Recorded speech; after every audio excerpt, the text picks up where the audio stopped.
कंबर ज़िले के ॿोॾ मुतासिरीन की सरकार तरफा वार न थियण खिलाफ़ सवें ॿोॾ मुतासिर सरापा एहतजाज बणिजी रोडन ते निकिरी आया आहिनि। कंबर लाड़काणो बाईपास रोड ते धरणो वणी वेठल आहिनि। उन सिलसिले में उन्हनि सां ॻाल्हि ॿोल था कयूं त उन्हनि सरकार केतिरी वार कई आहे ऐं उन्हनि खे छा राशन टेंट इलाज सहूलियतूं मिली सघियूं आहिनि।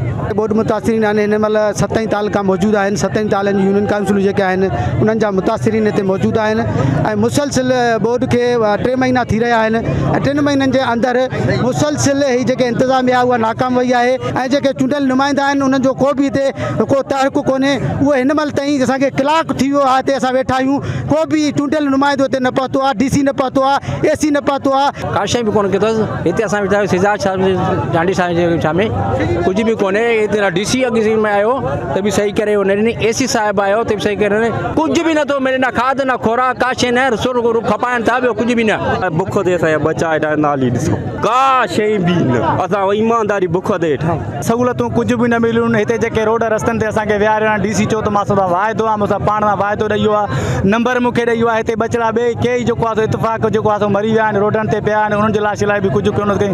असांखे न खाइण पीअण जे लाइ कुझु ॾिनो अथई, न कुझु बि ॾिनो अथई। जेको नंबर ॾे सभु ब्लैक लिस्ट में रखे थो, वाइदो ॾेई थो वञे, मोटी मिले ई नथो। तव्हीं ॿोॾ मुतासिरीन जूं दाऊं ॿुधियूं। हिननि सरकार खां मुतालबो कयो आहे त खाद खुराक इलाज जूं सहूलियतूं ॾेई परेशानी ख़तमु कई वञे। कैमरामैन अकबर चांडियो सां गॾु नूर अहमद खुसो।